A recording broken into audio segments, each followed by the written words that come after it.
கிறிஸ்துவுக்குள் அன்பான கர்த்தருடைய பிள்ளைகளே, உங்கள் யாவரையும் ஆண்டவராகிய இயேசு கிறிஸ்துவின் ஈடு இணையற்ற பரிசுத்த நாமத்தினால் உங்களை ஆசீர்வதிக்கின்றேன், வாழ்த்துகின்றேன். கர்த்தர்தாமே பரத்திலிருந்து தம்முடைய பரிபூர்ண நன்மைகள் யாவையும் உங்களுக்கு அருளிச் செய்து நீங்கள் இம்மையில் சுகித்திருக்கவும் மறுமையில் நிலை வாழ்வை சுதந்திரித்துக் கொள்ள அனுக்கிரகம் செய்வாராக. தினம் ஒரு மிஷனரி என்கின்ற தலைப்பில் இந்த நாளிலே நாம் பார்க்க இருக்கிற மிஷனருடைய பெயர் மீட்பர் இயேசு கிறிஸ்து, மனுஷகுமாரன் இயேசு கிறிஸ்து, பிதாவின் ஒரே பேரான குமாரன் ஆண்டவராகிய இயேசு கிறிஸ்து, மனுக்குலத்தின் பாவங்களை சுமந்து தீர்த்த தேவ ஆட்டுக்குட்டியாம் இயேசு கிறிஸ்துவை குறித்து இந்த நாளிலே நாம் பார்க்க இருக்கிறோம். ஆம் அன்பானவர்களே, ஆதியிலே ஏதேன் தோட்டத்திலே தேவனாகிய கர்த்தர் மனுக்குலத்தை தம்முடைய கரங்களினால் சிருஷ்டித்து அவர்களை தினமும் தம்மோடு சஞ்சரிக்கும்படியான ஒரு சுலாக்கியத்தையும் பாக்கியத்தையும் ஏற்படுத்தி வைத்திருந்தார். மனுக்குலம் பாவம் செய்த பொழுது, தேவ மகிமையை இழந்த பொழுது, தேவனாகிய கர்த்தர் ஓடு சஞ்சரிக்கின்ற பாக்கியத்தை இழந்து போனார்கள். ஆனாலும் தேவன் மனுக்குலத்தை அழிக்கவில்லை. அவர்களுக்கு மீண்டும் தேவ மகிமை கொடுக்கும்படியாக ஒரு திட்டத்தை ஏற்படுத்தி மனுக்குலத்தை ஏதேன் தோட்டத்திலிருந்து அப்புறப்படுத்தி அவர்களை பாதுகாத்து வந்தார். குறித்த காலத்திலே மீட்பின் செய்கையை நிறைவேற்றும்படியாக இயேசு கிறிஸ்துவை இந்த உலகத்திற்கு அனுப்பினார். ஆம், இயேசு கிறிஸ்து இந்த உலகத்தில் வந்து அவதரித்த நாளை நினைவு கூறுவதுதான் டிசம்பர் 25 கிறிஸ்மஸ் பண்டிகை என்று சொல்லி நாம் ஆசரிக்கின்றோம்.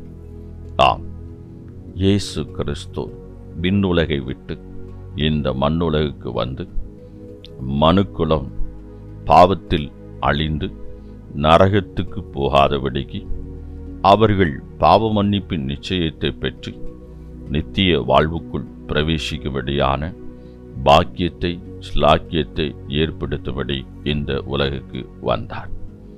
அதை இயேசு கிறிஸ்து நிறைவேற்றினார். கல்வாரி சிலுவையிலே தம்முடைய கடைசி சொட்டு இரத்தம் வரைக்கும் சிந்தி தன் உடல் முழுவதும் ஒரு உழவன் நிலத்தை உழுவது போல தன் சரீரத்தை உழுவதற்கு அவர் ஒப்பு கொடுத்தார். ஆம், சிலுவையிலே பழுதற்ற ஒரு ஆட்டுக்குட்டியாக தன்னை ஜீவ பலியாய் ஒப்பு கொடுத்தார். அவருடைய ஜீவனை ஒருவரும் எடுக்க முடியாது.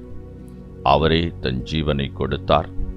மீண்டும் அந்த ஜீவனை 3ஆம் நாளிலே பெற்று உயிர்த்தெழுந்து சீஷர்களை அழைத்து இந்த பூமி எங்கும் போய் சகல சிருஷ்டிகளுக்கும் பாவ மன்னிப்பு நிச்சயம் உண்டாயிற்று.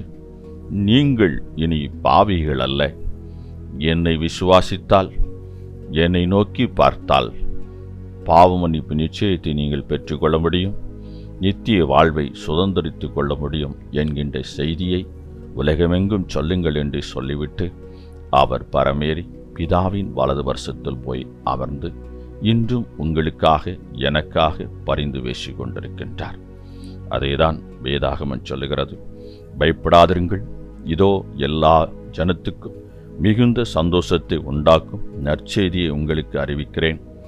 இன்று கர்த்தராகிய கிறிஸ்து என்னும் இரட்சகர் உங்களுக்காக தாவீதின் ஊரிலே பிறந்திருக்கிறார். ஆம், இயேசு கிறிஸ்து இரட்சகர், மீட்பர். நம் எல்லாருடைய பாவங்களிலிருந்தும் நம்மை மீட்டு எடுத்து விட்டார். இன்று நீங்களும் நானும் இந்த கிறிஸ்மஸ் பண்டிகை, அதாவது இயேசு கிறிஸ்துவின் பிறப்பின் பண்டிகையை ஆசரித்து கொண்டிருக்கிற இந்த வேளையிலே நீங்கள் இயேசு என் பாவத்தை மன்னித்து விட்டார், என் பாவத்திற்கான பரிகாரத்தை செய்துவிட்டார், இனி நான் பாவி அல்ல, கிறிஸ்து இயேசுவுக்குள் நான் பாவத்துக்கு மரித்து விட்டேன், இப்பொழுது அவருடைய நீதியில் நான் பிழைத்திருக்கிறேன். இனி நான் பாவம் செய்வதில்லை.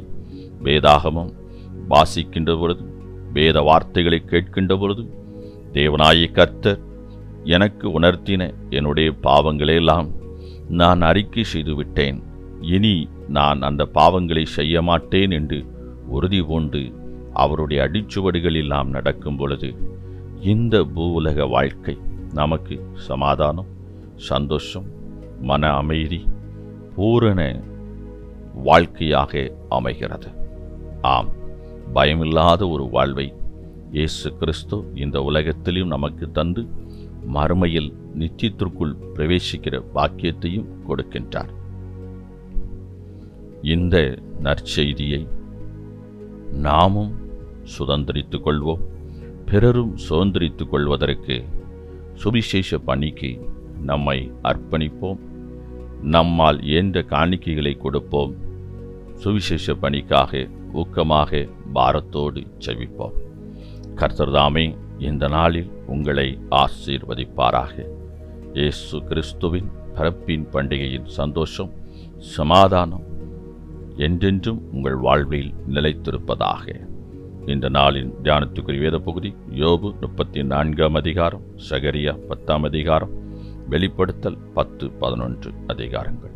இந்த வேத பகுதியில் வாசித்து கர்த்தருடைய ஆசீர்வாதத்தை பெற்றுக்கொள்ளுங்கள். கர்த்தர் தாமே உங்களை ஆசீர்வதிப்பாராக. ஆமேன்.